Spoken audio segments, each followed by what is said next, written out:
differential pair of is the same as gain is.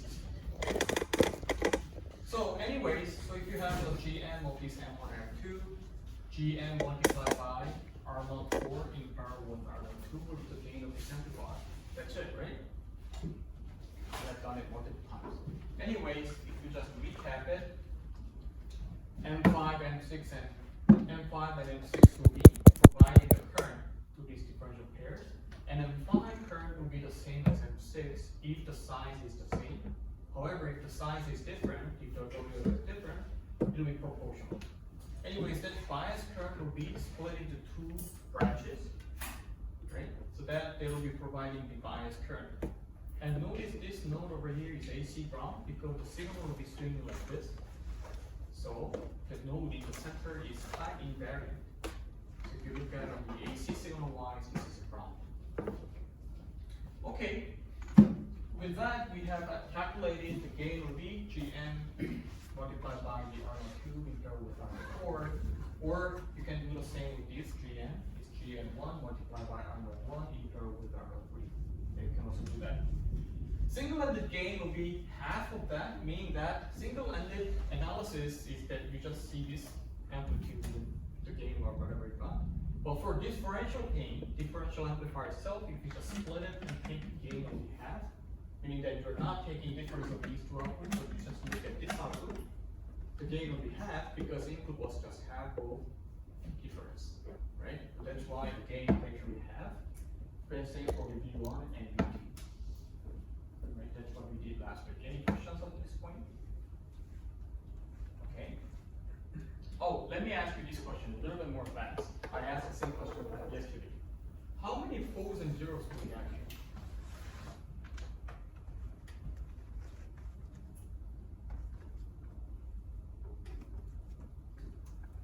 Sorry, two zeros. Two zeros and? Sorry, I don't know the poles. Okay. Who thinks we have two poles and two zeros? Okay, good. Who thinks any other answers you might want to put as a list? Let's make it an MCQ. Any suggestions you have? Two zeros. Two zeros?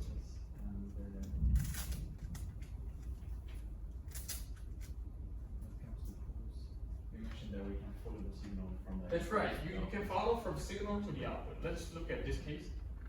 Signal comes here, goes to the output like this. So you just need to look at, observe that path. You don't have to worry about this path because it's not in the signal path. In other words, signal does not flow through here. So you just, in other words, this signal goes through here and then goes out there.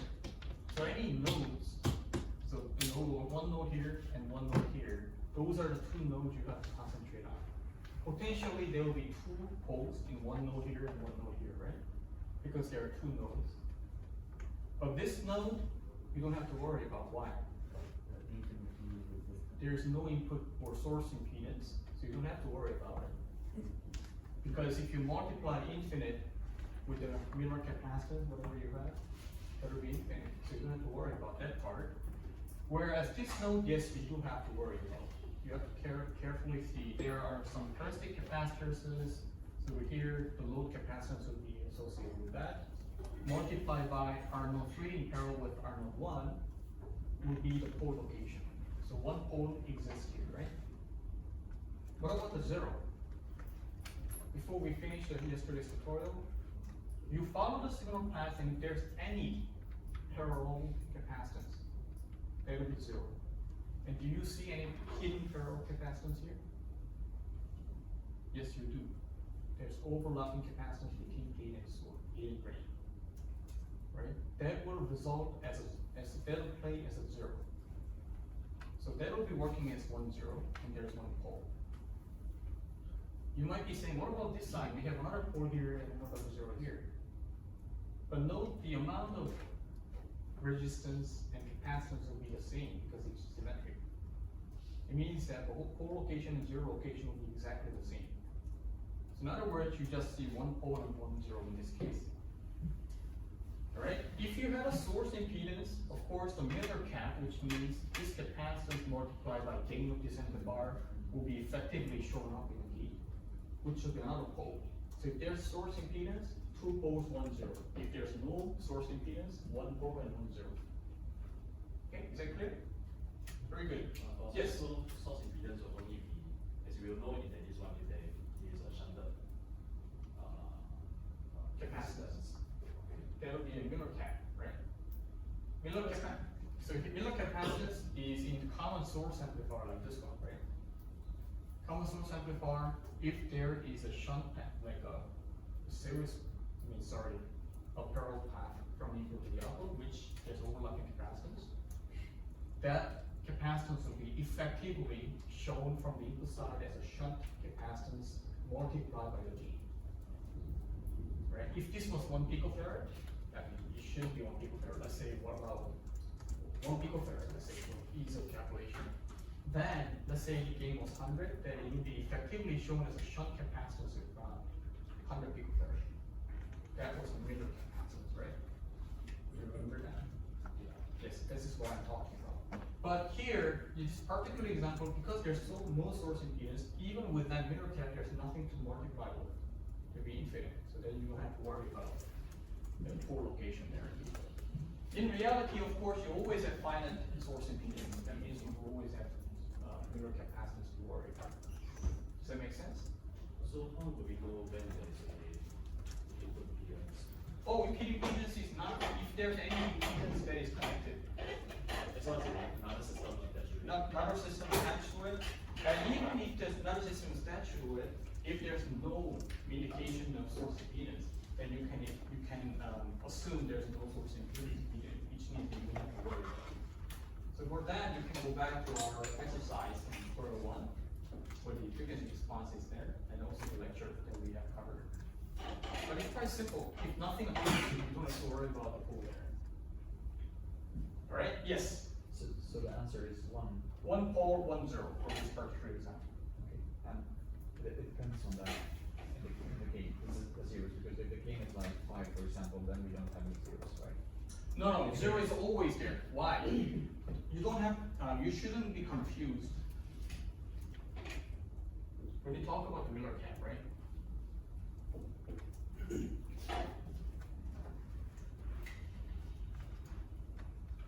is CGD. Right? CGD typically is the femto variable. But the Miller theorem is if there's one signal path and there's a parallel path, that parallel path impedance can be split between the side and outside. That's what the Miller theorem is. So this CGD will be effectively, this is not a physical capacitance, but this is a Miller capacitance. CGD multiplied by 1 plus A is the gain of these amplifier, will be shown as if there's a shunted capacitance to ground. And that's a problem because it's a low pass filter. Now you know why this is a low pass filter, right? At low frequency, there's no path. At high frequency, it's shunted. And that significantly reduces the bandwidth of the amplifier. That's the Miller cap. Now, but it doesn't eliminate the physical overlapping capacitance. The value is very small, but it's still there. And even after you have adopted the Miller capacitance to calculate co-location, this is a virtual capacitance effectively shown from that node. But it doesn't eliminate physical capacitance, overlapping capacitance there, which means at very high frequency, it will actually function as a 0. So 0 will be there anyhow. I mean, yesterday's example you mentioned, because the gain was too low, then we don't need to. No, that's the Miller cap, because gain is relevant to the Miller capacitance, that is relevant to the pole. Right? The pole with the small gain, you can probably pole is there, but it's very high frequency, so you don't have to worry too much. Okay, is that clear? When the capacitance shunted to ground is large, that means the cutoff frequency is decreased into lower frequency range, and that becomes an issue. Let's say you have designed a amplifier that is a gain of 100, right? And your intended bandwidth was 10 megahertz, meaning that you are talking about an ultrasound wave you're trying to amplify. But because of this Miller cap, the bandwidth was reduced to, let's say, 100K.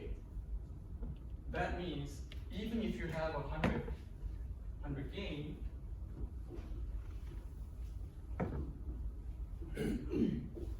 at 100K, yes, you have gain of 100. At 10 meg, the gain was reduced to 1. then it's a useless amplifier for you because your intended frequency range to operate was 10 megahertz. And when does this happen? This happens where there's a Miller cap that is significantly large. When does the Miller cap become large is when the gain of this amplifier is large. And you can see they're all linked together, right? Any questions? Okay, let's move on. Just keep this in mind. Remember, this was a differential pair with exactly same current source as load. M3 and M4 pairs were biased by the diode connection M7. What we are going to just see from page 15 is slightly modified version. We call it differential to single-ended converter. To avoid the half gain loss, the single-ended output, meaning that this problem was, if you take the difference of these two, you get the full gain. But for some applications, you will just need one input or one output. Let's say if you just take sample from one output over here, the gain is half, right? So we call it gain is lost if you have the single-ended output. And depending on the application, you might have just single-ended case. And in this case, to avoid that half gain loss at single-ended output, we can employ the differential to single-ended converter, which looks very similar to the previous slide, but if you compare with this one and that one, previous slide, we had M3 and M4 both were acting as the current source as a load, and there was separate diode connection which biases both gains. But in this particular example, you have the M3 becoming the diode connection, and M4 is working as the load. And you take the load, the output from that load side, which is M4, and you don't take the output from this side. Looks very similar, but let's see what's going to happen in this case. In this case, we are effectively converting the differential input to a differential output, which will be converted into single-ended output. So even if you take from single-ended from here, you get the full swing. That's what the differential to single-ended converter does, which removes the half gain loss. In this case, the differential gain is noted as V out, which is the full swing, divided by both input difference, which is V1 minus V2, which is the same as M2, GM2, R04 in parallel with R02. Alright? And then even if you're just taking from this node, whereas differential output in the previous slide, you have to take two nodes and subtract these two. That's the full swing. Here with this, you just need to sample from one single-ended output. Right? We call this differential to single-ended output. And why do we need this? Can anyone think about the cases where we need this kind of single-ended input? In other words, subsequent block, if your subsequent block you're going to connect to this amplifier only accepts single input, then you're forced to use differential to single-ended output like this. However, if your subsequent block does accept differential input, you don't have to worry about this. You just use the differential output directly to the input of difference. Right? Is that clear to everyone? Right? Let me give you an example. You have a microphone, right? This microphone. How many outputs does this microphone have? Microphone is a piezoelectric device. The piezoelectric device that microphone has a ground pin and a signal pin. Is that a single-ended or differential? It's a single-ended. What about the speaker? If you have one speaker, if you have a stereo speaker, that's just one story. But if you have one speaker, how many inputs does it have? You have the ground pin, you have a signal pin. That's a single-ended. So if you have an amplifier that's differential and you want to drive the speaker, of course you have to worry about the impedance matching as well. But you have to somehow convert the differential signal to a single-ended before you couple it to the speaker. That's a classic example where you need to have a differential to single-ended converters. Right? Otherwise, you're losing half of the gain. So you're doing all the effort to increase the gain, like a high gain like this, and you're only utilizing half of it. That's not good, right? So this is an example where you need a differential to single-ended converter. Sorry? Is there a disadvantage to it? Least advantage? Like you always say, like when we do something, we Yes, that's what that's right, that's what we're about to see. What is the advantage of differential amplifier? One of the advantages. It has a larger swing, but bigger advantage. One of the reasons you use the differential amplifier was what? Canceling the noise, and offset was also less. That's where you're going to have to pay a penalty with. Let's look at, but good question. Right, good question there. So if you do some analysis, we first need to convert this diode connection and this load into single, the equivalent circuit model. And here notice that we have the R2, R02 and R04, which will be shown as a load over here. And this here, diode connection shows up like resistance over there. And in this case, the output, V output over here, GM4 multiplied by GM4, VGS4, which is the normal differential pair gain over here, and plus the GM2 multiplied by into 2, which will be multiplied by the R2 and R4 in parallel. So in this case, the gain, the V out or GS4 will be equivalent to minus GM1 divided by GM4 multiplied by V input 1, which you're going to substitute this into here, meaning GS4 is shown up here. You're going to substitute this into here. Then what, I'll do the math for you. I just did all the math here. The V out is shown as difference in the input multiplied by the GM2. In other words, difference in the amplifier with the GM2 multiplied by R02 in parallel with R04. So this is actually the same as what we have seen in the previous differential amplifier. The difference was, now we are only taking from the single-ended output here, but the gain is still not half, but the full GM multiplied by R02 in parallel with R04.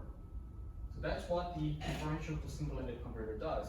The single-ended gain, I emphasize, it's not the differential gain, but single-ended gain with the DS converter is the full GM multiplied by R02 in parallel with R04. Now, this is clear, but what you need to understand is the common mode gain. The reason we are using differential amplifier is to reduce the common mode effect, meaning that any signal coming as a common mode will be suppressed in the differential amplifier. Let's look at the common mode gain of the differential amplifier with the DS converter.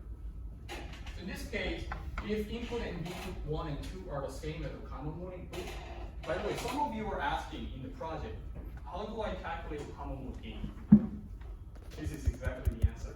You just apply the sine wave both in plus and minus port, swinging at the same time, not like this, but give the same input. By right, if you have no difference in the input, right, because V1 minus V2 will be 0 in this case, you should be getting 0 output, flat output over time. But if you see the real amplification, especially with the DS converter, you will be seeing some swing in the output. Of course, for example, 100 millivolt input will be suppressed to 1 millivolt output peak to peak. That will be 100. So the gain is actually negative dB. But you will be seeing that. That's how you calculate the common mode gain. Now, anyways, the common mode gain is defined as when you give the common mode input, once again I emphasize, is 2 inputs swinging at the same time in the same phase, which is dividing the output. At that input, you're getting the output, and you subtract these 2 outputs. That's what the common mode gain is about. And you're going to see this diagram, conceptual diagram. And if you have an R04, 3 like this, you can split this into 2 registers with parallel resistance with twice the amount.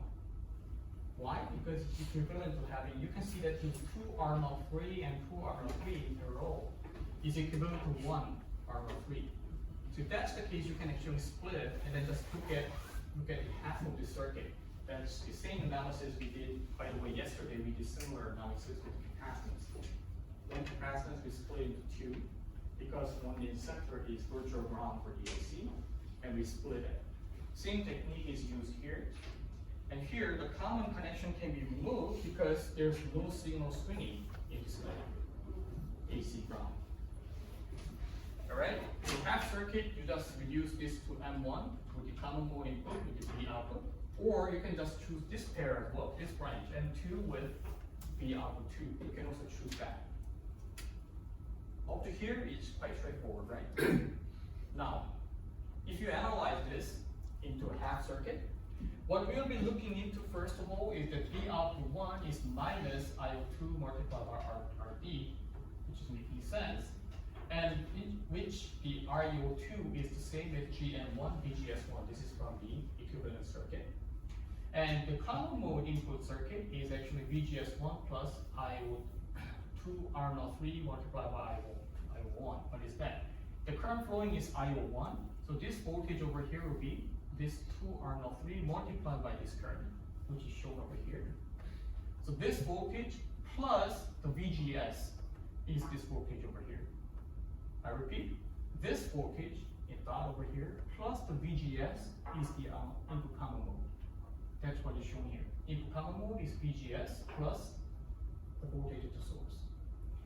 Now you substitute this into 2, and what you're going to get is IO1, which is the current over here. And we're going to substitute this into the first equation. VO1 is minus IO1 multiplied by RD. And then we just do the same calculation, and we get the V output 1 is equivalent to RD divided by the tail resistance multiplied by VIC. And what does this mean is that if the M1 and M2 are matched, that's the differential pairs case, VO2 and VO1 will be the same as RD divided by 2R3, R03 multiplied by VIC. So the common mode gain will be, because they are the equivalent, right? V1 and VO2 are the same, you by right the common mode gain should be 0. That's the differential amplifier. I repeat, let's go back to the 17th page. This circuit, normal differential amplifier with 2 outputs sampled from each node. After all this hassle, the conclusion is common mode gain is 0. Up to here, are you following me? So if you have a differential pair with a perfect path load, same load with the same transistor aspect ratio, same everything, after all this hassle, conclusion is the common mode gain is 0, which is making sense. And why are we doing this hassle then?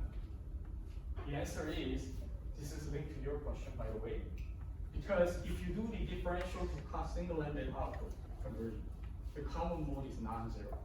That's the penalty you're paying. So let's take a look at it, how I know this. What if there's a mismatch? Before we do that, let's take a look at the mismatch of the differential amplifier. 3 of you actually asked me the same question. Differential amplifier assumes the load resistors are the same, M1 and M2 transistors are the same, and the same everything. But in reality, of course, there will be slight mismatch between these two loads. There will be slight mismatch between these M2 and M1 transistors. We'll first take a look at what if there's a mismatch and see what the effect of that would be. After that, we'll be taking into the account the differential to single converter and see what's the effect of that, having that structure in terms of the common mode gain. Just to give you the answer first, what would be your guess if there's a mismatch in RD and RD? The load would be M1 and M2. Yes? The current will not be the same. Current will not be exactly matched, yes. And what's the effect of that? That's right. So let's take a look at it. I really like your reasoning, both of your reasoning. I believe everyone's doing the same. Remember, the common mode is provided to the same input, M1 and M2. And if you have difference in the load, the gain of these two will be slightly different. And in order for you to remove this common mode from the output, you need to have the exact same output with a different phase. Right? But if you have, for example, slightly different gain, even if you subtract VO2 from VO1, there will be some portion left because the gain is different. And you don't want that because by right, the ideal differential amplifier should have perfectly matching VO2 and VO1. So if you subtract it, it will be 0, provided you need the same input and input. So the answer you can expect is, if there's a mismatch in these two registers, the common mode gain is non-zero. Does that make sense? So let's take a look at it if that's the case in the analysis as well. You do the same analysis in the previous page, meaning that you're gonna split it. But in this case, so you're gonna split this and do the analysis. Of course, VO1 will be similar to previous page with these two R03. If you split it, we know that 1/2 will be twice the R03, and this branch is twice the R03. And that one will be reflected over here. However, for VO2, because of the delta RD that is added, that delta RD will be showing up in the numerator. And if you subtract it, you can see that they are not 0 because of this delta RD. And that will be reflected over here. The common mode gain will be minus delta RD over twice the R03, and twice the R03 is because you split this into two branches with the same resistance values. Now, this is provided that 2 multiplied by the GM R03 will be much greater than 1, which is typically the case. Typically, this will be in the orders of minimum several tens, if not hundreds. So if you add 1, that's not a big deal. You can just approximate it to delta RD divided by twice the R03. Yes? Then I have a question about the formula of VO1, VO2. Since these two expressions are based on the assumption that the two branches are perfectly matched, but now there is some tiny current flowing from one branch to another. So why can we still split this in? That's right. To be more accurate, you're right. Instead of just splitting, you can leave it as is and do the analysis, which should be skewing slightly to the left side or right side, depending on the node.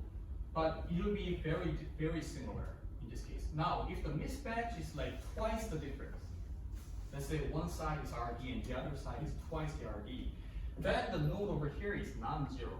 It's not AC ground anymore. AC ground will be typically shifted towards the other direction. In that case, you have to do another complex gate. But that will complicate the analysis. Provided the delta RD is smaller, when I say smaller, let's say 10% or less, you can still do a reasonably good approximation by just applying the split into 2 registers. Does that answer your question? Yeah. Very good. Yes? Since the RDs are different, right, then the DC point of the outputs will also be different. Will also be different, yeah. The DC offset on the That's right, that's right. So for those who has time, you don't have to do this. But for your project, after you build the differential amplifier, try to add, let's say, 1% or 2% load, like a skew on the active load. And you will see some output. DC level is so slightly different, which should be causing intentionally made like a skewed offset. You'll see that in the simulation. That's a fun thing to do, extra work to do. And if you had time to do that as well, probably you can put it in your report.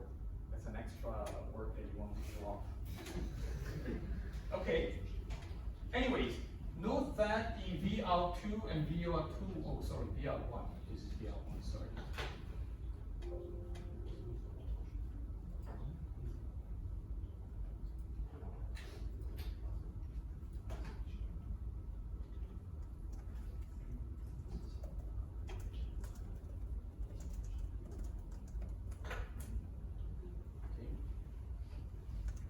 There is differential. There is a differential output, which is VO2 minus VO1.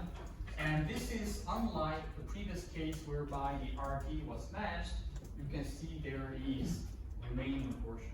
Not great amount because delta RD will be small relative to RD itself. But you cannot deny the fact that it will be some common mode gain. Right? That's something that we don't want to see. Right? Just to conclude, if there's a perfect matching in M1 and M2 and RD, you don't see the common mode gain. If your inputs are provided the same phase and the same amplitude, the output difference will be 0. However, if there's a slight skew in the RD, then that results in the gain difference, which results in difference in the output. So if you subtract the output, it will be non-zero. That's the common mode gain. Okay? So, what if, as I said 5 minutes ago, now we're going to take a look at what is the case if you have the M3 and M4, which is differential to single-ended converter. And this is also linked to your question. What happens, what's the penalty or prime, the pain here, is that now the two sides, even with the two sides matched, the conclusion to give you first is that you will still have a common mode gain. That's not what we want. So now let's see how you do the analysis. We do the same trick. We are going to split it into half circuit. Now for this, we are going to see it in these. The assumption is the two sides are perfectly matched, meaning that the GM1 is the same as GM2, and GM3 is the same as GM4, and R03 is the same as R04. Of course, if you look at here without this connection, R03 is the same. But if you look at from this port in particular with the diode connection, we already learned yesterday. This is R03 in parallel with 1/GM.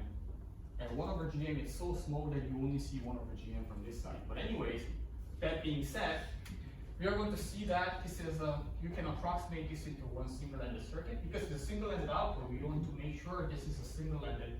It's not a half circuit, but I'm going to merge these M1 and M2 into a single transistor. And here, the load over here, because you're taking from a single-ended output, you're going to approximate this as a single-ended amplifier with one transistor. In this case, of course, you have two parallel transconductance, meaning that you have the two path flowing the current.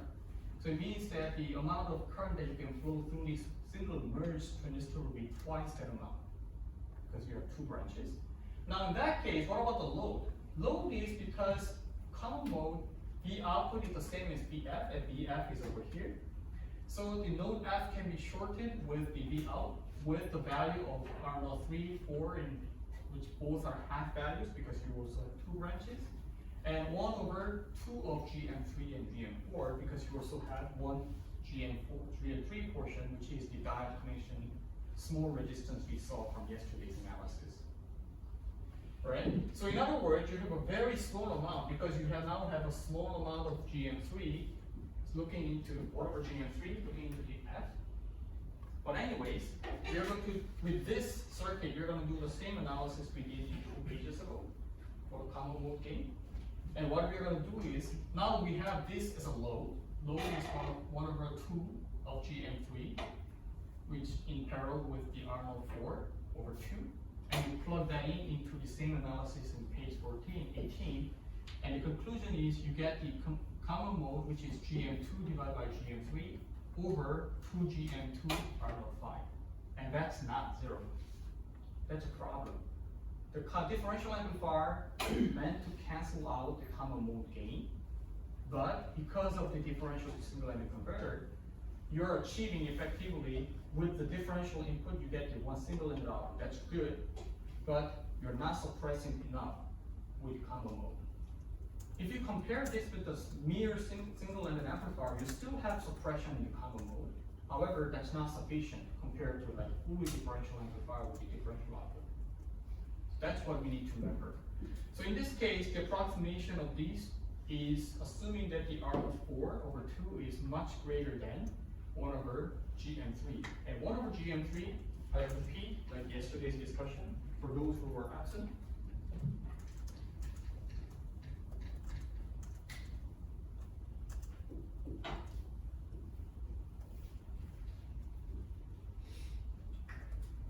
let's say this is diode connection.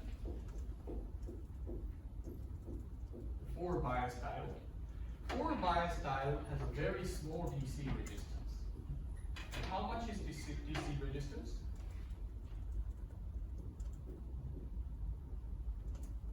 Right?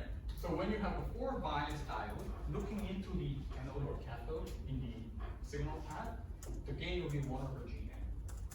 And not the gain, the resistance will be 1/GM. So if you look at from this port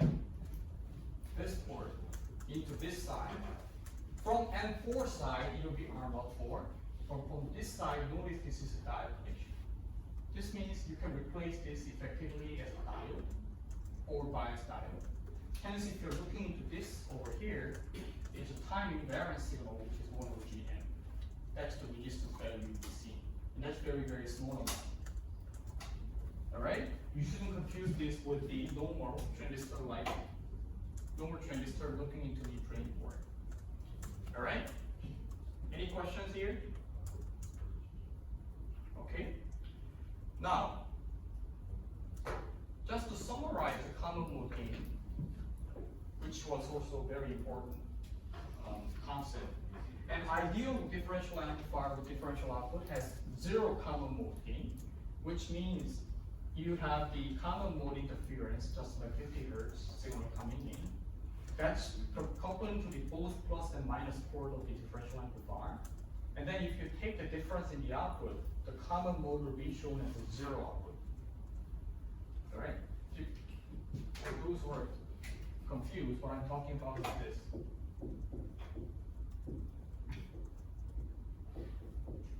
The differential amplifier amplifies whatever is difference. The input difference is amplified. So if you short this and give a same phase input, because there's no difference, if you subtract this from here, there is zero output. So there's no difference in the output.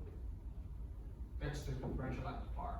What we did here is, if there's a slight skew due to the load mismatch or transconductance mismatch resulting from a slight aspect ratio of two pairs, then even with the same input, same phase input, you will see non-zero output. That's what the differential mismatch we're talking about. And what we also saw from the previous slide, slide 20, was if you have a differential to single-ended converter, like this, even if there's no mismatch in the pairs, intrinsically from the differential to single-ended converters, you will be seeing non-zero output in common mode. All right, this is what we are talking about. Any questions up to this point? Okay, we are not finished yet. Yes. So is it that, you mentioned that even though we have like signal and then, is it, because when we have like, for example, non-inverting converter or non-inverting amplifier, we have like negative feedback. This is the reason why we have negative feedback. Yeah, you can also, that's an interesting aspect. You can also see it that way. More of interesting way to think about these. Then what's the value have differential to single-ended converter? Why don't we just use a single-ended amplifier from the beginning?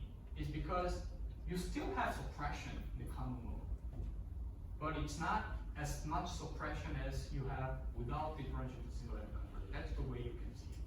So if you look at a single-ended amplifier with a single-ended input with a single-ended output, if you have a common mode signal like this coming in, it will be saturating the amplifier immediately.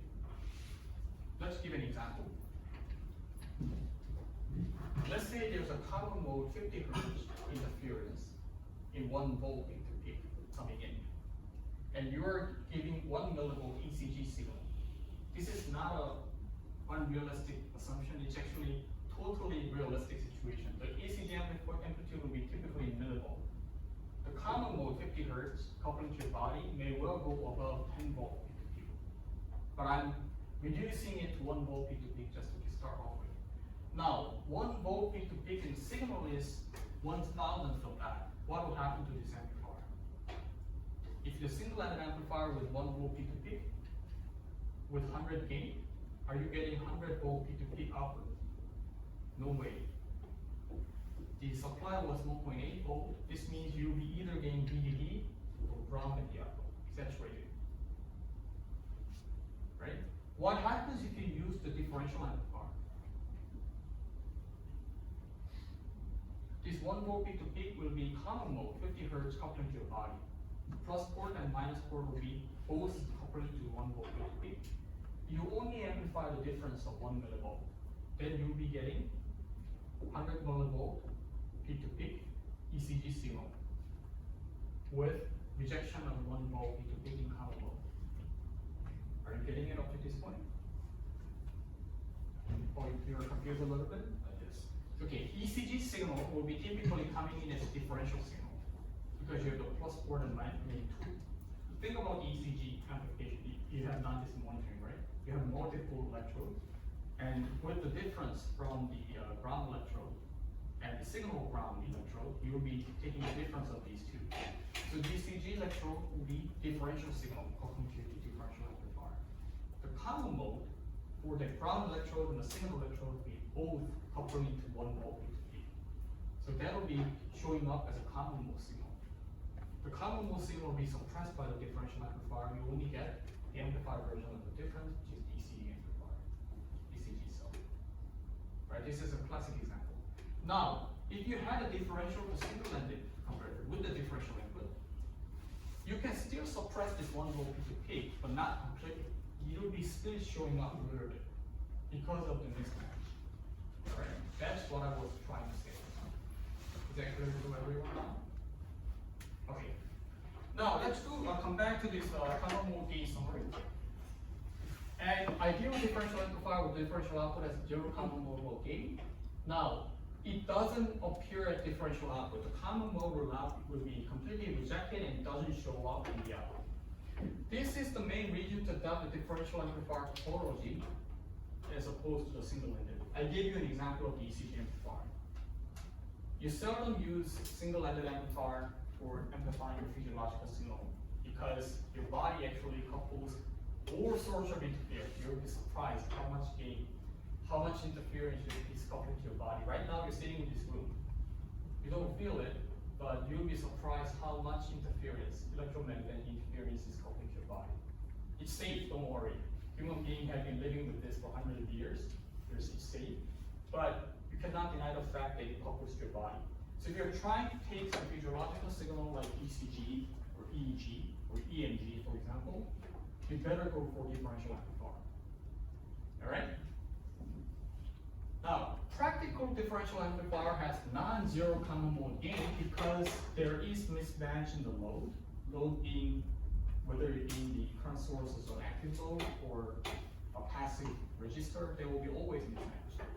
Also, the transistor itself has slightly different dimension because of the process variation. So that will result in as a common mode gain. Okay, the common mode gain may be a little bit deceptive because you are still suppressing the common mode. And it's a lift over. But that is shown as a gain when it's actually decreasing the amplitude. So it's not a gain per se, but practically the designer still says it's a common mode gain. So gain of, let's say, much less than 1. That's the common mode gain you're going to get. And common mode interference at input cannot be completely removed, but it will be shown as a small magnitude of the output. And mismatch among the MOSFET and passive components is mainly caused by fabrication process variation, and good layout design can reduce the impact of process variation. Now, I always like to give you some more leads for those who are interested in. And EE3408C doesn't do any layout, but for the circuit designers, you join the company, typically you'll be only doing the circuit design at schematic level. But if you know how to do layout, that'll be a big plus.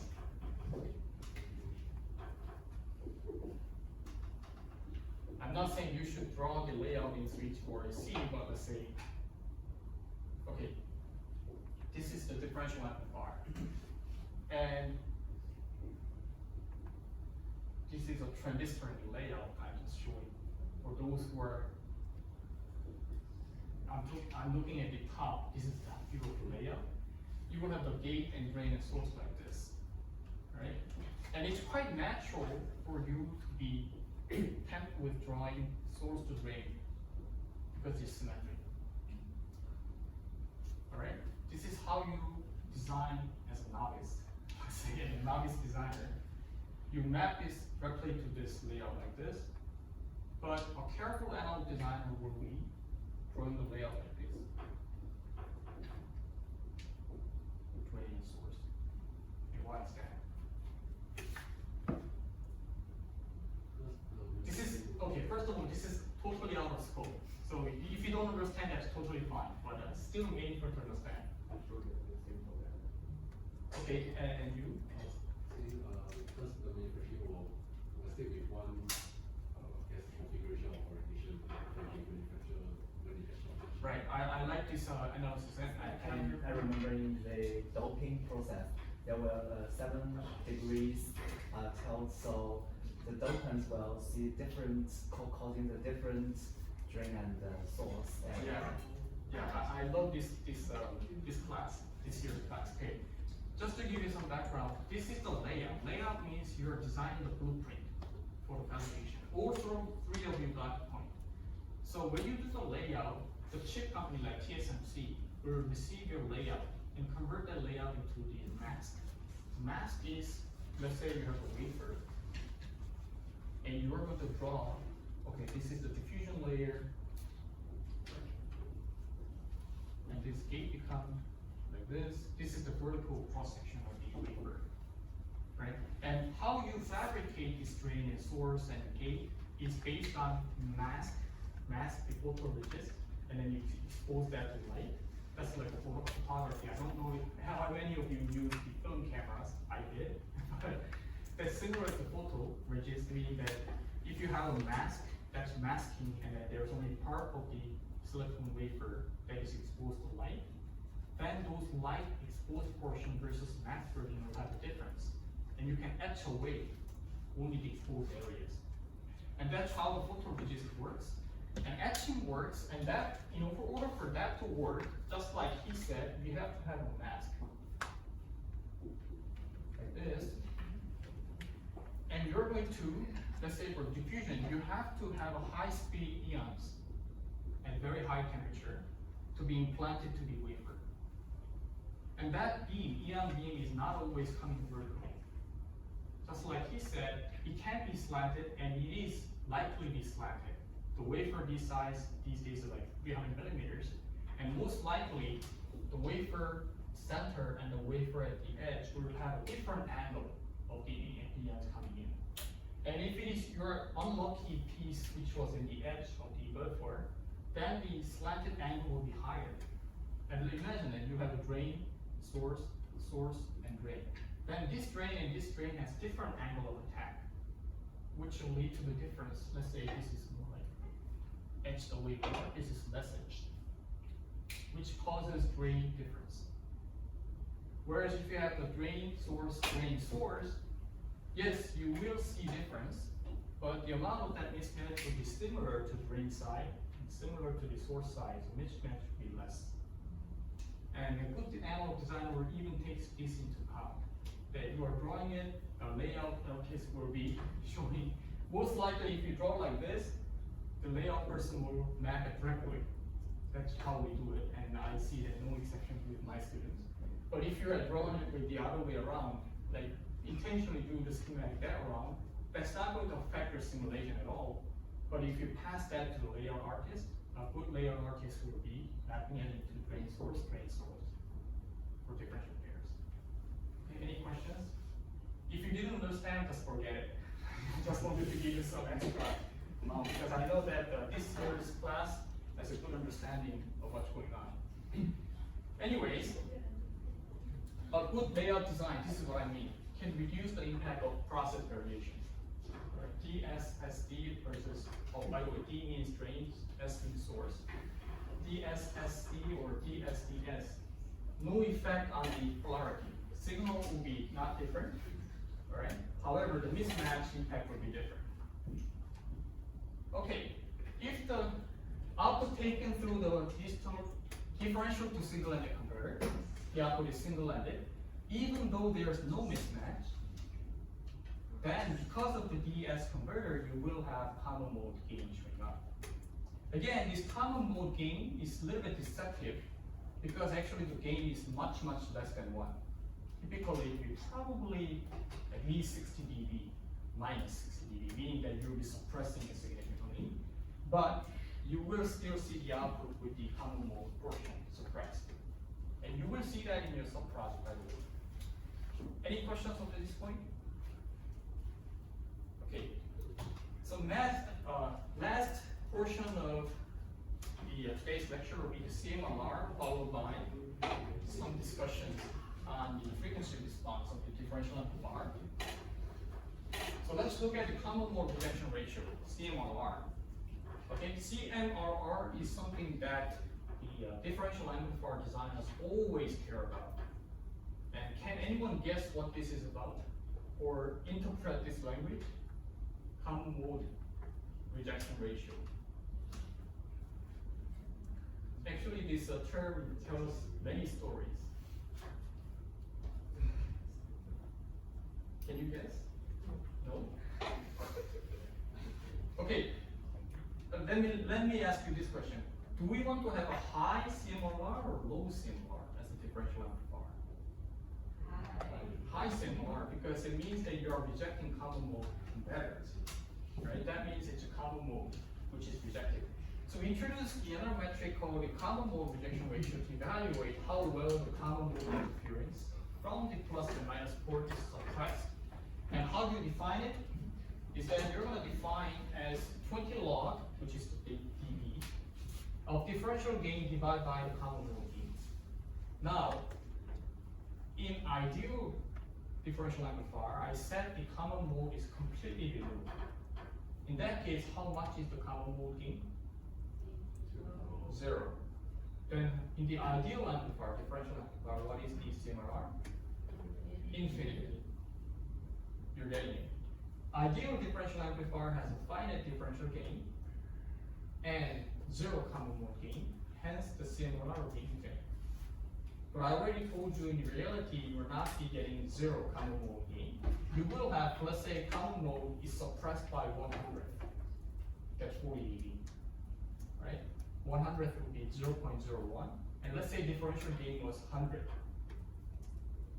100 means we have 100 divided by 0.01, which will be 10 to the power of 4, resulting in 80 dB of CMRR. Right? For voltage mode, 20 dB means 10 times. 40 dB means 100 times. 60 dB means 1,000 times. Minus 20 dB means suppressed by 1/10. Minus 40 dB means suppressed by 100. So if you have differential gain of 100, common mode gain of 100, then 40 divided by 40 dB minus 40 dB, that will be 80 dB. All right? Is everyone getting my point? Is it confusing? All right? As the smaller common mode gain, the better common mode interference rejection, which means the CMRR will be higher. As a rule of thumb, the ECG amplifier I talked about, for ECG, probably you need to have CMRR minimum 60 dB, 60, and preferably 80 dB, 80 or higher. For EEG, from your head, EEG wave is much smaller in the amplitude, hence you need to have much better CMRR. Typically, you need to have more than 100 dB CMRR. So it means you need to have at least a differential gain of 60 dB, common mode gain would be minus 40 dB or more. That's what you want. All right? Any questions up to this point? Now, let's go to the example 6.1. Do the following for the circuit below. VDD is 1.8 volt, VSS is minus 1.8 volt. This one, look carefully. We have the VDD here in the drain of M3, source of M3 and M4 in the PMOS. And M5 and M6, this NMOS, has VSS. It's not equivalent to ground. Typically, VSS is connected to ground. For this particular example, however, we connect to minus 1.8. Right, that's the difference. We call it dual supply circuit. And body effect can be ignored. Okay, then you asked last time, yesterday, how do we know when to ignore the body effect and channel length modulation? I specify body effect can be ignored. Right? It will be similar in the midterm. If you can ignore it, I'll specify you can ignore this. Then you won't see anything. If I don't say anything, it's safe to assume you cannot ignore it. All right, choose the RF so that the ID of M1 to M4 are 10 microamps.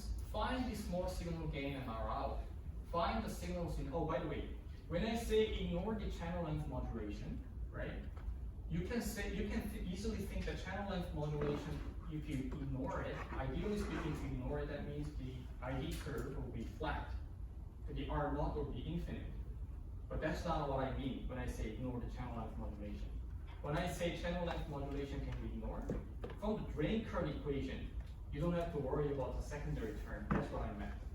You can still use the R naught equals to ID over RD, I mean 1 over R lambda ID. You can still use it, even if I say ignore the channel length modulation. When I say ignore the body effect, the secondary effect, especially the threshold difference from the body effect can be ignored. That's what I mean.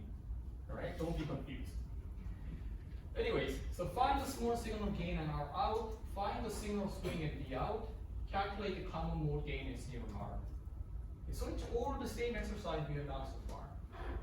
First of all, you look at this schematic. we had to sit back and see, okay, the input is coming from M1 and M2's gain, gate. Output is taken from V out. Oh, that's interesting. And you can see, oh, that's why, because we have the differential to single-landed converter here. So that M4 will be working as an active load. And the gain will be something like M4 R04 in parallel with R02 multiplied by the GM of this M2. That is differential gain. Right? Because the existence of the differential to single-landed converter means you can take from the single-landed output and you still have the full gain. Right? RF, where's RF here? RF, so that the ID of M1 for M4 are 10 microamp. That means you have to know the required drain current here, as well as these two drain currents, which will lead you to the gain and the RF value that's required. And most of the time, as designer, as I told you yesterday, you have drain current equation.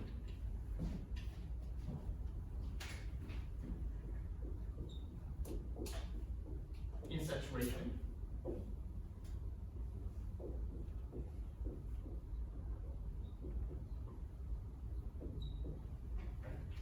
When I say ignore the channel length modulation, you ignore the secondary term here, right? When I say ignore the body effect, you don't have to worry about BTH variation, you just use the BTH as is.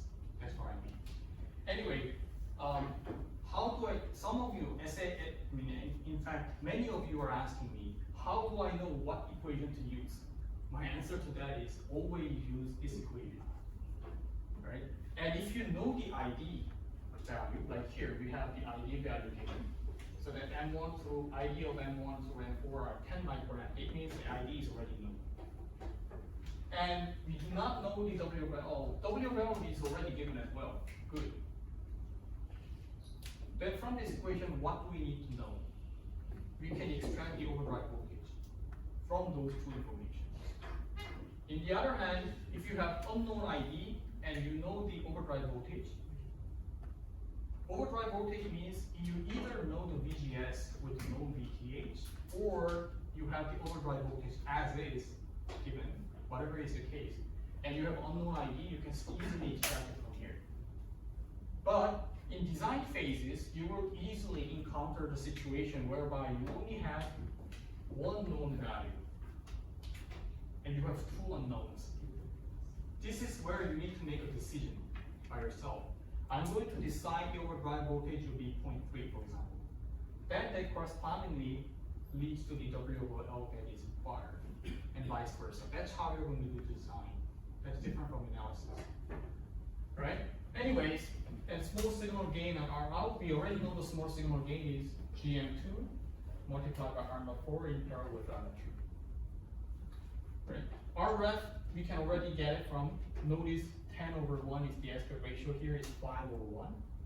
So whatever the current flowing through here will be twice that amount flowing through here. From that equation, you can know the required current, and from that required current, we have this voltage minus this voltage over RF should be the current flowing through here. Then you can get the RF value. Are you getting it? Now, for small signal swing at V out if the input common mode is 0. What do I mean by input common mode is 0? Normally it doesn't make any sense. You have the input common mode to be 0. Right? But here, because the VSS is minus 1.8, input common mode of 0 means it's already biased at DC level. So this is where you need to watch out. Anyway, calculate the common mode gain in CMR. They're more straightforward. So first of all, find the RF. How do I know? I start from the OD of 6. OD of 6 is overdrive voltage of 6. It's square root of 2 multiplied by drain current divided by this. And where do I get this equation? Right? How do I know? Because you have the ID. So if you want to know the overdrive voltage, which is this, you just rearrange this equation and then have square root.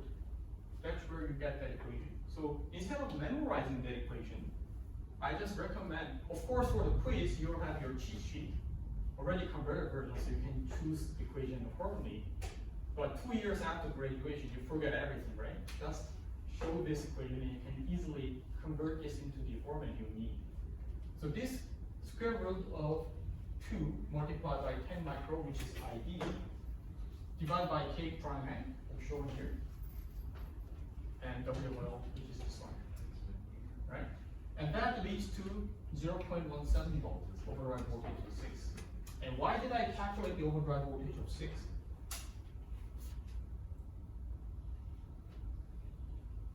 Can anyone tell me why did I calculate the overdrive voltage of 6?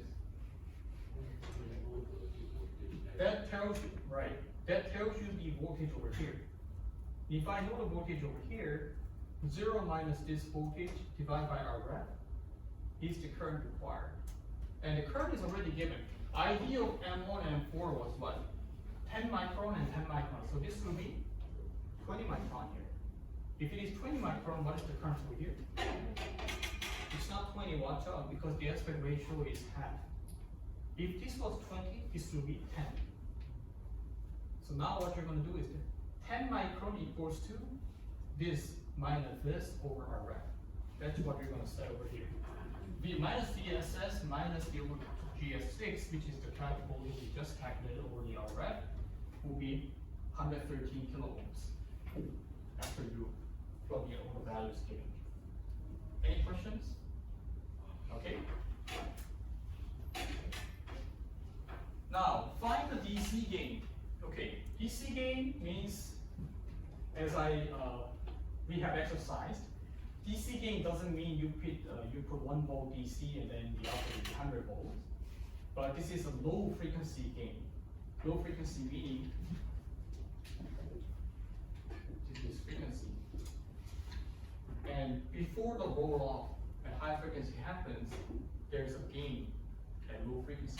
This is what I mean by DC gain, and this is not a term only I use. This is a standard term that people use in the circuit design field. So in order to know that, we have to calculate the GM2 multiplied by R0 4 compared with R0 2. And how do I calculate the R0? From this slope, right? It's 1 over lambda multiplied by ID. Same as what you did yesterday. How do I get it? So that's how we're going to get the R0 2 and R0 1. We have the lambda value given. We know the ID, which is 10 micro. So 1 over lambda multiplied by ID is the R0. That's how I get it, 1 mega and 667, which is R0 4 and R2. And GM2 will be given by this equation. And where does this equation come from? It's the same equation, so you don't have to worry about that.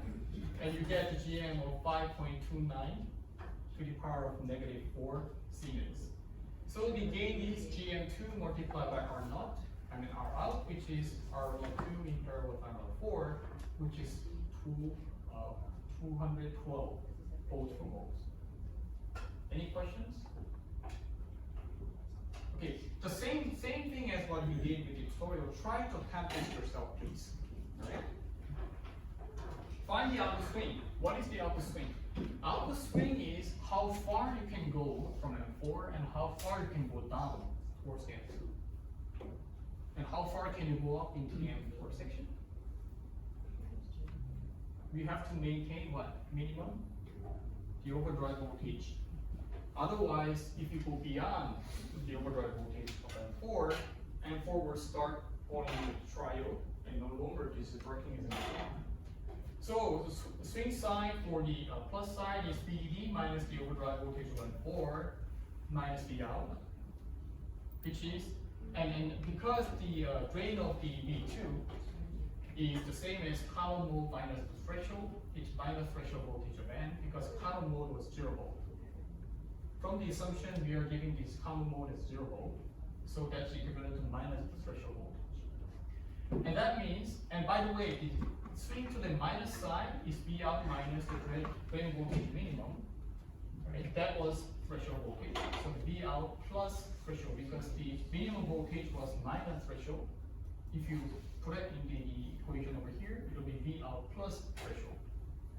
So it means the swing to the swing itself is actually the plus and minus with the absolute values together actually. It will be VDD minus VOD plus VTH. And VTH is the plus negative swing. V plus is this swing. It will be 2.05 volt. But if you think about it a little bit more carefully, swing of plus and swing of minus should be whichever the absolute value is smaller. And you're going to double that amount.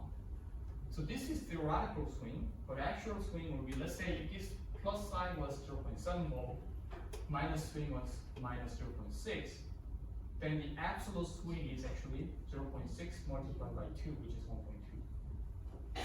Alright? Are you getting my point? Okay? ACM and the same are. For the common mode gain, we need to know the GM3 because if you look at the common mode gain equation we just introduced, it's minus GM2 over GM3 divided by 1 plus GM2 R05. R05 is this kilo transistor. And you calculate the GM, again from this equation, you're going to get it here, a to the power of minus 5 Siemens. And R0 will be calculated from 1 over lambda ID, and you can calculate for each transistors, no problem. And that means common mode gain will be minus 1.2 multiplied by 10 to the power of negative 2. So you can see that the gain is actually much, much smaller than 1. It's only around 100. But still, it's not 0. And the CMRR will be gain of, DC gain of 212 divided by this 100, which is approximately 80 dB. This is 100, this is 100. So 40 dB, 20 dB, 40 dB divided by minus 40 dB will be 80 dB approximately. That's what you're getting. Any questions? Right. So this 80 dB means, okay, this amplifier can be used for ECG amplifier, probably, but for EEG you need more, same R. Okay? Okay. Are you sure you're getting it? Sorry? R05 equal to?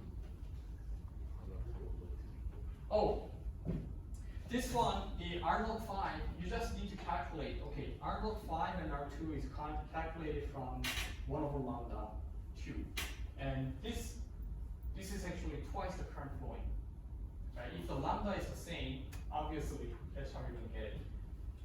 So let's say if I were to say, well, ignore the channel length modulation in this particular question, right?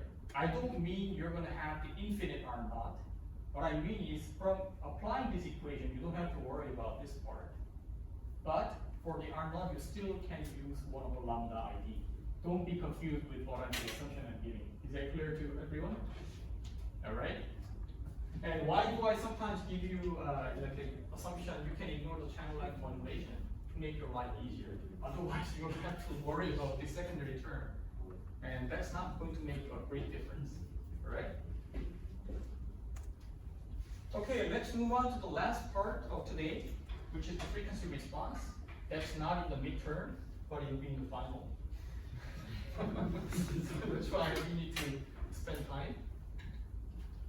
We already covered this differential amplifier without the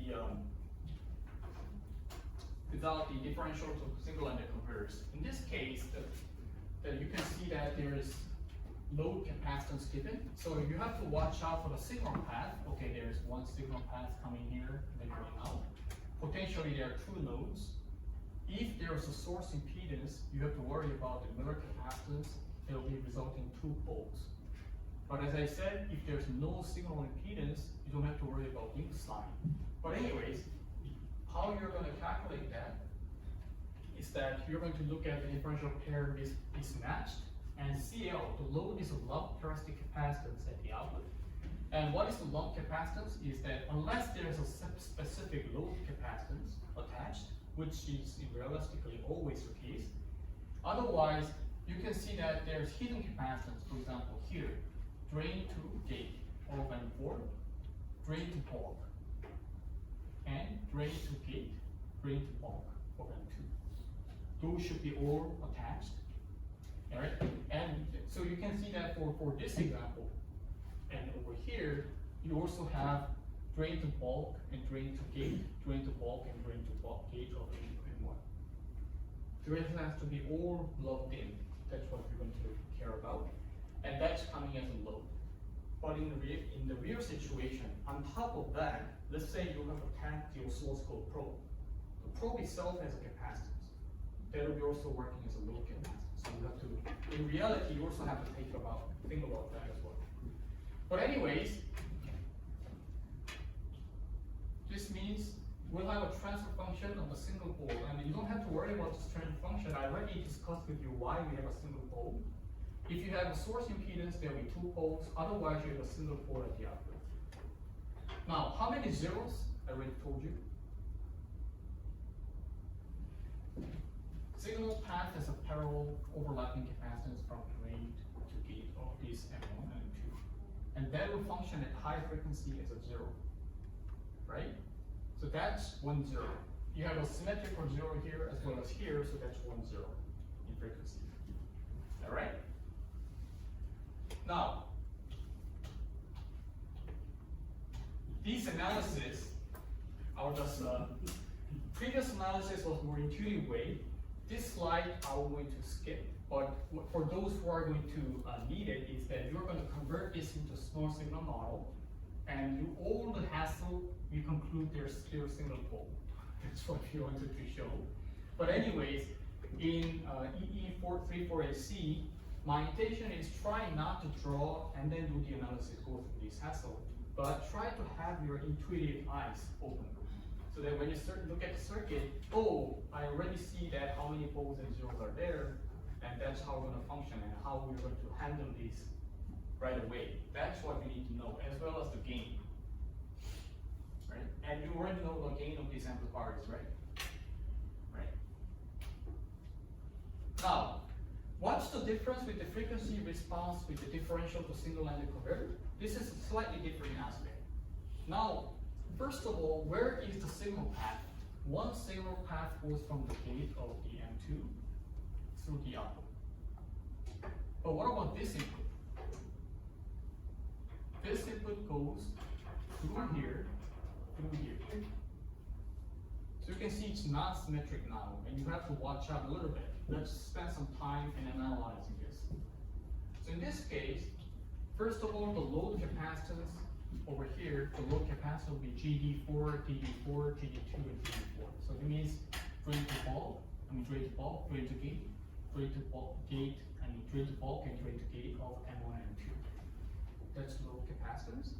And CX, there's a capacitance seen from the input of the M4, M3, drain of M3, which is GS3 plus the GS4. Why GS? Because you have also this node connected to here. So GS4 is also seen from this node, as well as GS3 plus DB3, GD1, and DB1. All of these are combined in CX. All right, up to this is straightforward. In the output node, it's easy. You have the R02 in parallel with R04, multiplied by the capacitance CL. That's the pole accretion. 1 over R out multiplied by CL. Right? From node X, what about from node X? We also have one signal path from here and one signal path to here. We have two paths. Correct? So we have to watch out for two paths as well. So node X has to be also considered. And that node, what is the impedance seen from this node? It's R node 1 in parallel with R node 3. R node 3 can be ignored. Why?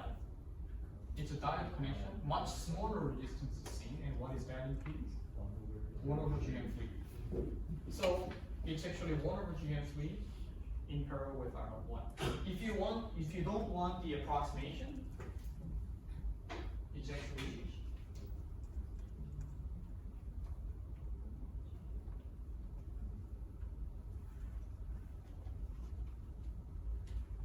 but since R03 is much greater than 1 over GM3, you can just ignore this and just approximate it to 1 over GM3 over in parallel with R01.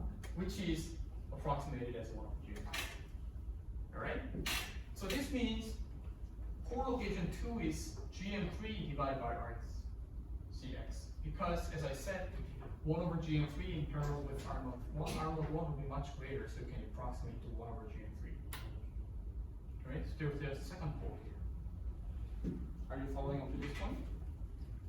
Now, the transfer function becomes 2 poles at the denominator, and the gain is GM2 multiplied by R02 in parallel with R04.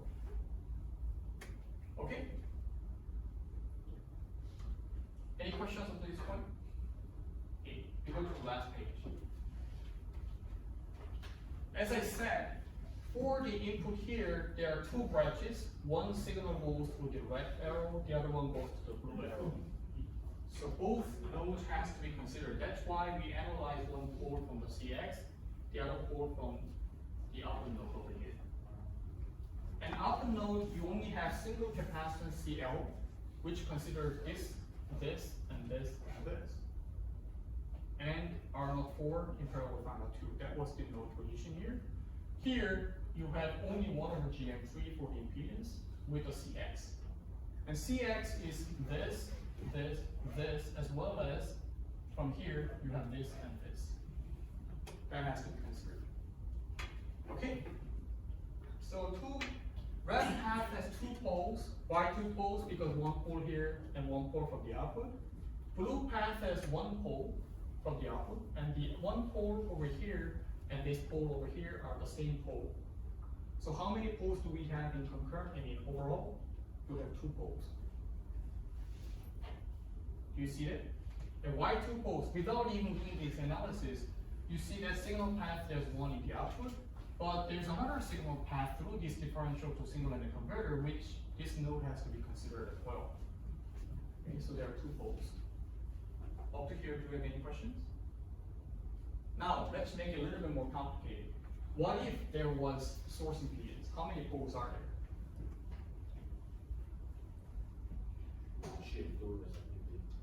Sorry? Right. So overall, how many poles? No. That's something you shouldn't be confused. Here, the red path has 2 poles, and blue path has 1 pole. And the blue path pole is WP1.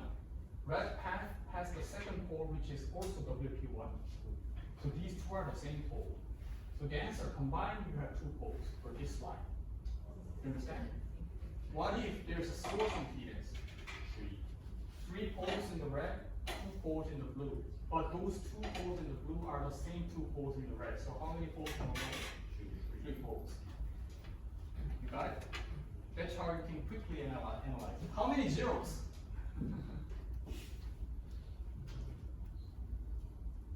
This is more a tricky question. If you want to be more accurate, 1 0 exists here. There's a single path as well as here. And 1 0 from here. But practically, you only have to worry about this 0. And most of the time, both zeros can be ignored. So both answers are correct. You can say 2 zeros, 2 0 being 1 0 here, 1 0 here, drain to source here and drain to source here. Those are 2 parallel paths. If you just say I care about this path because this is slightly lower frequency, you only care about this 0, 1 0. That's also correct if you go to quite basically correct reasoning. But practically speaking, both zeros are much greater in frequency compared with the poles, so you can actually ignore those. Right? And that's what it means in transfer function, the pole location, 0 is showing up in the higher frequency region, and that is where the 0 location is, 2 over GM over CX. What I mean by that is this frequency, this node, 0, because of the lower impedance of 1 over GM, 0 frequency from here will be much lower compared to this 0. Right? That's why you can ignore this 0 because those 2 zeros, this frequency will be much, much higher. But if I were to give you a very accurate answer, there will be 2 zeros, 2 poles for this particular example. But practically speaking, you only have to worry about this 0 because that has much lower impedance. Okay? So if you're in doubt in your answer, let's say if I ask you in the final exam like this, just write your reason why you're analyzing this way. Yes? How can you see that one of them has a lower frequency than the other? Oh, 0 is the same as, you can look at the impedance portion of that. The transfer function actually dominates where the 0 is located. But if you compare the impedance over here, which is R02 and R04, parallel with R04, which is greater impedance, here you only have one of GM, which is lower frequency, lower impedance. So 0 also shows up at lower frequency. Compared with the pole, 2 poles, the 0 will be still higher. But if you look at 2 zeros, 1 0 will be lower frequency compared to the other. And where the lower frequency is involved means you have a lower impedance. And which one is more important than You can already see that lower impedance is one of the GM3. Yeah. Alright? So practically you only have to worry about 2 poles and 1 0 in this case. Does that answer your question? Okay. Any questions so far? Okay, that completes the lecture portion of today. Stay tuned. We'll have a short 3-minute break, and we'll have the remainder of the tutorial 2 that we didn't cover yesterday. Okay, let's have a bio break.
Okay, let's resume.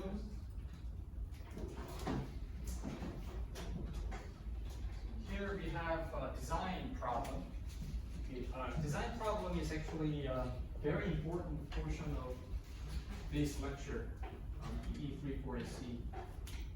And that's why it accounts for 40% of the final grade. Okay, design the differential amplifier shown below for the DC gain of 50.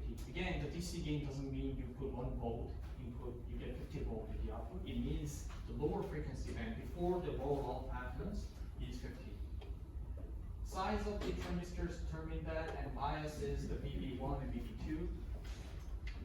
BB1 and BB2. Up to the subproject 2, you are allowed to use the DC sources, the bias and the 3 and 4 and 5. So subproject 3, please refrain from using anything beyond BTD for supply. Right, so you only have the BB1 DC supply, the rest you should generate internally. Right. So that, okay, now obtain the ball plot in cadence and determine the bandwidth of the amplifier. Obtain common mode gain in CMRR. What is the input common mode range in which the DC gain is 50? By the way, what does this mean? What is the input common mode range in which the DC gain is 50? It means that we have designed the transistor such a way that gain is 50, but if the input common mode range is deviating in a way such that either N3, N1, or N5 is no longer in saturation, that's where the common mode range is determined. You cannot give more than that range, you cannot give less than that range. And there's certain range that makes sure that N3 and N5 are on saturation. Okay. What is the, okay, VDD is 3 volt, and note this, in this case, we have a single supply of VDD, and ground is connected to 0. And the threshold voltage of MOS is 0.4, threshold voltage of threshold voltage of PMOS, I think it's not clear here, threshold voltage of NMOS, minus threshold voltage implies this is a PMOS. And if I were to give you additional requirement, you can ignore the body effect, such that M1 and M2 body effect is there, but you can ignore it. That means you can just use the threshold as is without altering. And if I were to give additional requirement, okay, you can ignore the channel length modulation. It doesn't mean the R03 and R01 is infinite. What I mean by that is when you rearrange the drain current equation, you don't have to worry about the secondary term. Right? I just emphasize this once again. Okay, now that K prime and Kp is given, same rule applies. Everything comes back to the fact you just identify input and output, and then you identify which transconductance is affecting the gain. In this particular example, you know that the transconductance of M2 or M1 matters, and the gain would be GM2 multiplied by R04 in parallel with R02, or GM1 multiplied by R03 in parallel with R01. And how do I calculate R03 and R01?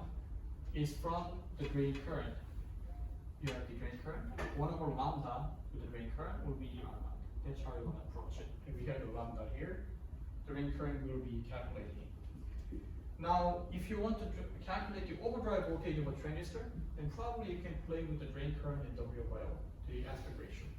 And this problem is a particular example where you have one known value and two unknown with the one equation. So there's no single answer. You have to make a choice. You choose one value, and subsequently corresponding other value will be there. So let's take a look at how do I approach this.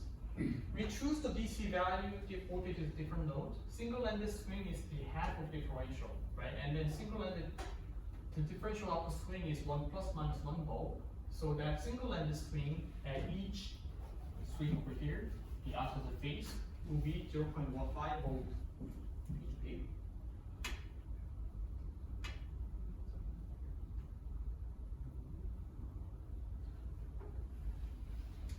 Minus plus. Plus minus. So this node will be plus minus 0.5. This node will be minus plus 0.5 for each single-ended. And to leave some margin, we just choose the drain voltage of M5 to be 0.6. What does that mean is that I want to make sure this remains in saturation. It can be anything above 0.3, but with sufficient margin, I give 0.6. You can choose 0.3, no problem. But I just chose 0.6, and I'll tell you why. And M1 and M2, the drain voltage of M1 and M2, I'll choose 1.8. That is the design target I'm going to start off with.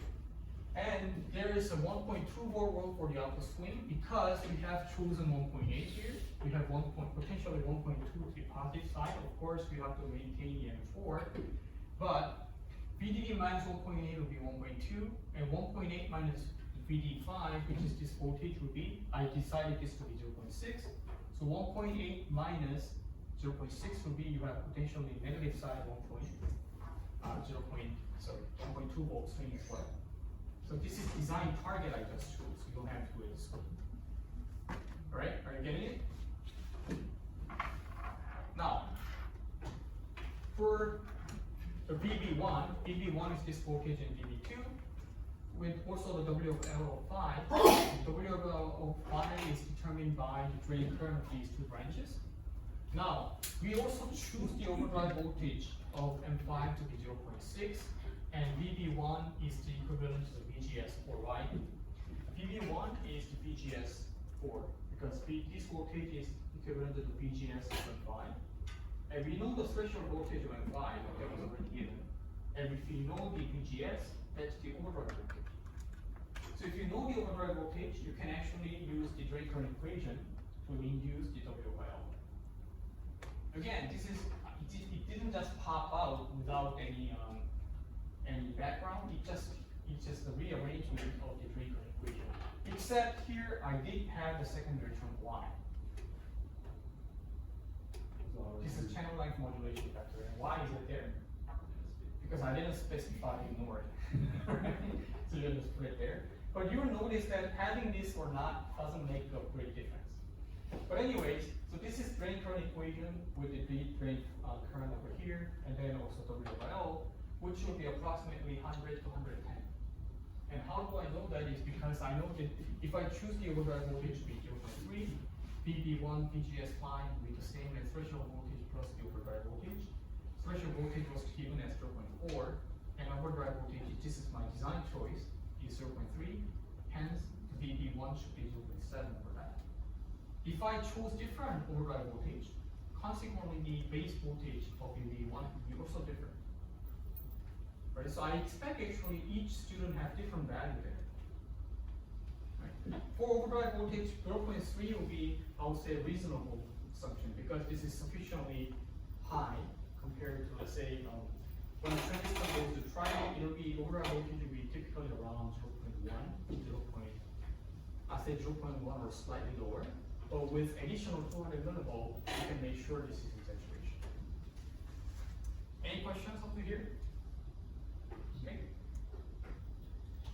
Now find the required GM for the DC gain of 50, and for that we know that the gain will be GM2 multiplied by R04 in parallel with R02. And R02 and R04 I can get it from 1 over lambda of ID, and ID is already known, so it's actually 100K. So the R02 in parallel with R04, both are 100K, so in parallel will be 50K.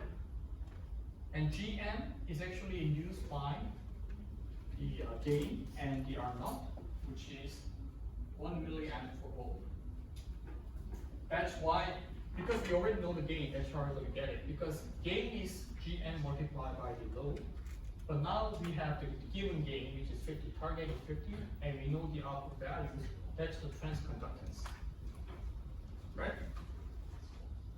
And from transconductance, we can also get from the drain current equation, which again, rearranging what we already know, you can get the drain current equation. From the drain current equation, it will be drain current multiplied by the aspect ratio multiplied by 2K prime, or you can also use K prime, WL, multiplied by dVs minus dP. Remember lecture 2? You can also use this. So using that, you can say, okay, I want to also make a design choice for M1 and M2, and I just chose the overdrive voltage of M2 to be the same as M5. In the previous sub number 2, I chose the overdrive voltage at 5 as 0.3. So let's just choose the same overdrive voltage for M2. Then W by L, W over L over here, is the same as W by L1, which is GM multiplied by K, where voltage is 33. Okay, if it is 33, a good analog designer will trade off the length. For the mismatch, the longer the length, the better. Right?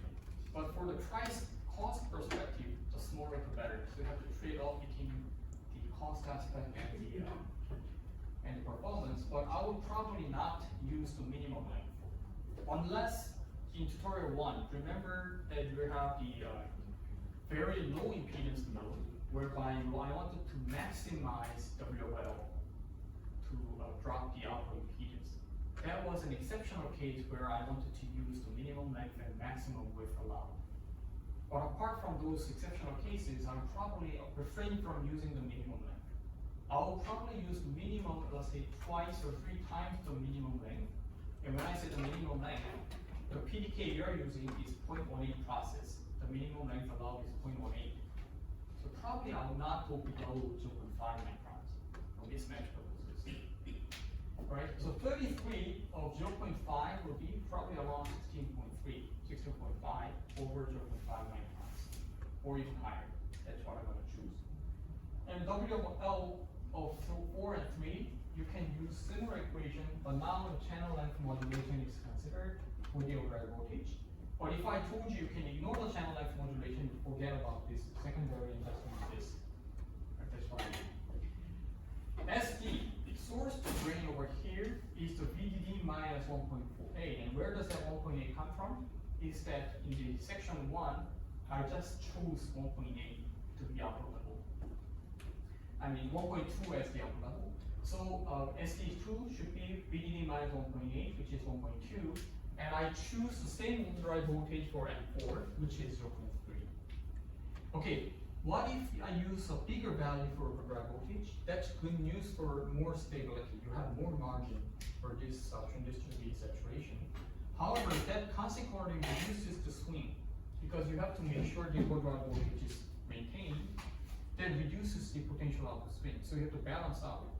On one hand, you want to give sufficient overdrive voltage for the margin. On the other hand, you want to maximize the swing. Right? So those are the trade-off you're going to make. And with that numbers, I can get the overdrive, the WL of these M4 and M3 to be around 150. Let's say you calculate 148, 47. Leave it as 100. You can use it as is, but I say, okay, I'll choose 150, no problem. Okay, don't be obsessed about numbers here. I always give you this message. 147 is the answer. Any questions?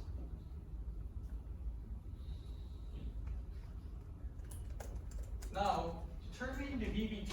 So we have determined the VB1. Remember the VB1 was the same as VGS. And from VGS, we know the threshold voltage.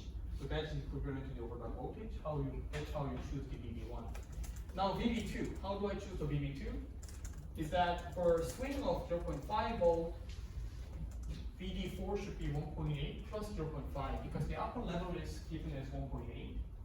So this swing, the drain voltage over here, can go as high as 2.3 if the swing is 0.5. It can go as low as 1.3. 1.3 is where M1 and M2 will be limiting.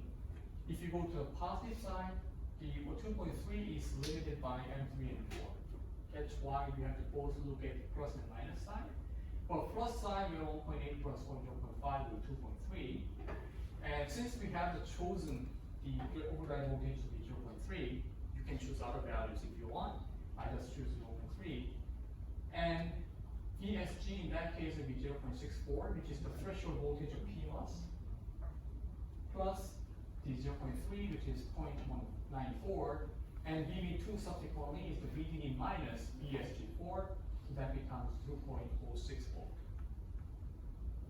Now, 0.3 is a good estimate for overdrive voltage for most of the time, but with the same schematic, if your VDD, now that VDD was 3 volts, but what if your VDD was 1.2 volt?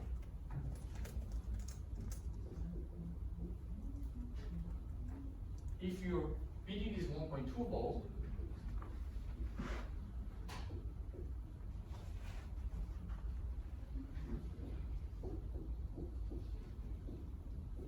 I'm just drawing the half of the amplifier here. You give 0.3 volt here, 0.3 volt here. That leaves what? Around 0.6 volt as a margin, right? And that is margin including the VI here. And you can see the output will be seriously reduced. Swing will be seriously reduced if you're getting out from here. So such low VDD, you might have to watch out what the overdrive voltage you're going to assign. Even so, you have to make sure minimum my suggestion is you have to give minimum 0.15 millivolt, volt for your overdrive voltage.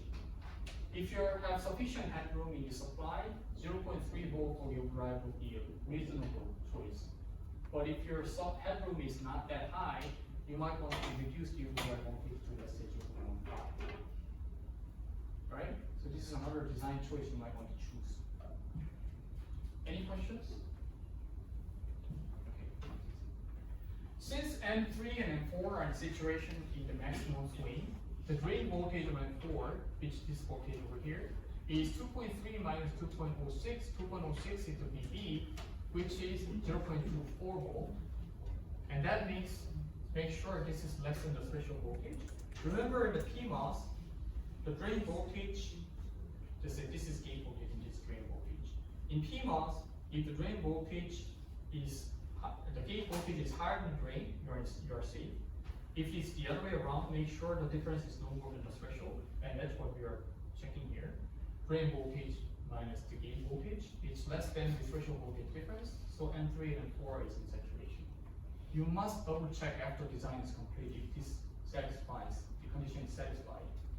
Because you have assumed it is in saturation to start off with, After you have completed the design, you have to double check your assumption is correct. Now, for the DC in is the DC voltage you have to apply to M1 and M2. We note that it is actually VSG2 plus the drain voltage of 5 over here. And that means this voltage plus the VGS comes to DC voltage at the M2 and M1. So that means threshold voltage plus the overdrive voltage of 2 plus the drain voltage. And this one we chose 0.3 volt from part 3. And the VD5 was 0.6 from part 1 at the very beginning. So DC voltage input will be 1.3 volt. This slide and previous slide seems very trivial. But if you haven't attempted this yourself, I really beg you, please do it yourself. Try this, attempt yourself. It is sometimes very tricky to know, okay, I decide this override voltage to be a certain value, and with the VSG, that becomes the drain, the DC voltage. You notice that we had similar question in tutorial 1. Last question in tutorial 1 has similar DC level determination. What will be the output voltage, the input DC level for a given output?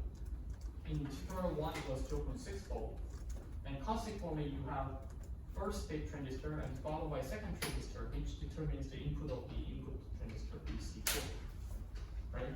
That we also have to determine the level of the output and the input level. Similar thing is happening here. Please try to attempt this yourself. Okay, any questions? Okay, actually that completes. Other things are over for you read. I will upload this tutorial 2 answer today. You can try it yourself. But again, if you haven't solved it, please attempt it yourself before looking into the answer. Sorry? Oh, we do VSG and VGS. That's right, it's actually VGS, not VSG. VSG is for PMOS. Okay, so that's it for today. Thank you. If you have any questions, you can stay. Otherwise, you can now leave.